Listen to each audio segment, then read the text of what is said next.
So what are we going to do with this? So the first thing we did was just research the hell out of the silk trade and the process of making silk. And we found out that there's this legend in China that silk was discovered by Princess Leizu, who was the daughter of the Yellow Emperor. She was sitting beneath the mulberry bush.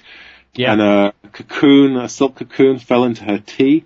And when she tried to take it out and unraveled, and she was just amazed at this incredible, thin thread of silk. And that's how silk was discovered. So we were like, well, okay, that's kind of cool.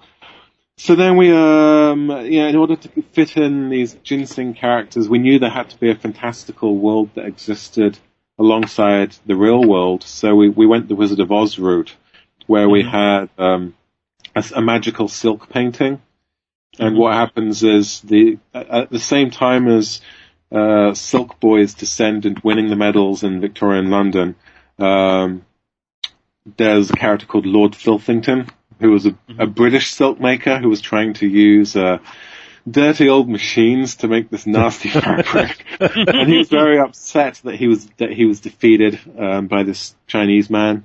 And so what happens is Lord Filthington IV, who's the descendant of the original Filthington, he steals the silk painting and tries to get revenge. And he goes into the silk painting and starts polluting and destroying this world inside this painting. And it's Silk Boy's fault that all this happens. So the kid goes into the painting to try and make up for his mistake. And along the way, he meets these characters.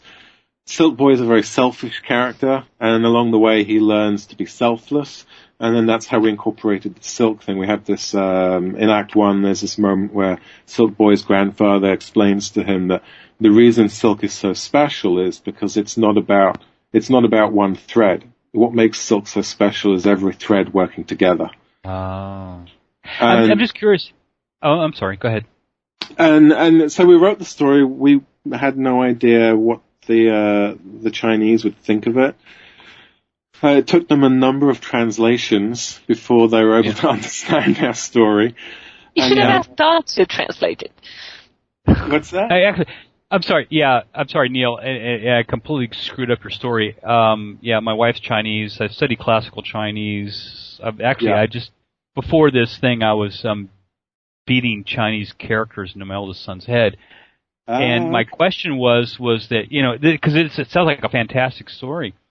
When the great-grandson of Xu Rongcun, what kind of input did he have into the story? Did he give you kind of an outline of a story that you took? We never had any communication with him at all. We got a few notes from the producer saying, they were already in pre-production on it. Like, they had, concepts and characters, and they were like, these are the characters that you have to have. My God. That was pretty much all we had. And so we had to find a story that these characters could exist within. Oh. And we just kind of leapt in at the deep end and hoped for the best. And it worked out really well. In fact, it couldn't have worked out better. Without realizing, the story of Princess Leizu is incredibly important to the Chinese. The way the producer explained it, he said that it would be like us writing a story about Jesus Christ. I was thinking the same thing. I was like, how in the hell did you pull this off? And I would love to see it. Okay, well, on that note, I would love to see that too. It sounds like a lot of fun from what I read about it. We're at the end of the show, but I did want to give Neil an opportunity to speak up on his newest production, in which he's looking for something. So I'll let him talk about it for a moment before we go. I've done a number of short films, and now I'm getting ready to take the big leap into directing my first feature film. And I've been working with a very talented writer by the name of Mitchell Politeski. And he's written a script called The Death of Alec Gray, and it's a time travel drama. We're looking for a production partner. We're looking for a producer to join us on this journey. It's a fantastic script. There's never been anything that I've wanted to make more than this film. It just speaks to me. It has all the elements that get me excited. Some fantastic characters. it's one location for the first 2/3, and then it's got a small cast of 20-something, so there's some opportunities for some terrific up-and-coming actors to really put themselves on the map. And that's what we're up to. Well, it sounds like a great opportunity for any producer listening. And Michael, please, come on. Can you tell us a little bit? You said time. I'm sorry. Hey, I'll eat the bandwidth. Okay. You said something about time travelers. Can you tell us a little bit more about the death of Alec Gray? I mean, absolutely. The main like the summary or a plot line or something, because it sounds really exciting. Yeah. Alec, the main character, he and his brother moved to a new city, having literally gotten away with a murder, and they move into this house. And in the basement of this house, they find this very small room. It's not much bigger than a closet. It has a bare light bulb hanging from it.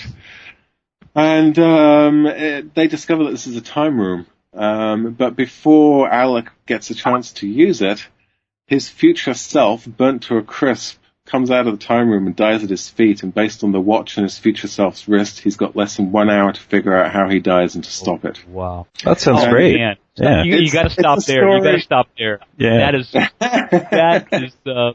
I think if you get a producer, anybody who's listening to this is going to immediately run to see this movie. That's absolutely I think it's definitely has that kind of Memento kind of feel. Thematically, it's basically about it's free will versus determinism. It's an argument for, do we have a choice in our life, or is everything set before us? And the main character is, that's the lesson that he must learn, or learn from not learning. Thank you, Michael. It sounds great. No worries. Okay, so thank you very much, Neil, for coming on and talking to us for a while. It's been fun. And I'm surprised that Pia was so quiet, but thank you, Pia, for coming by and being quiet for a change. I feel like I got off lightly.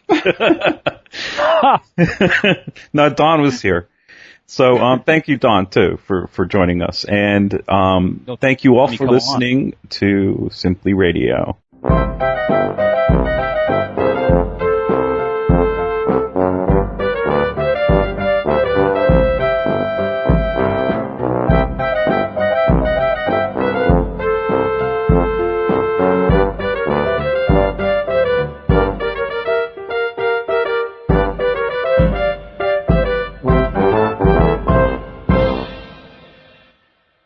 I'm sorry I called you Swedish, Pia. Don't be mad at me.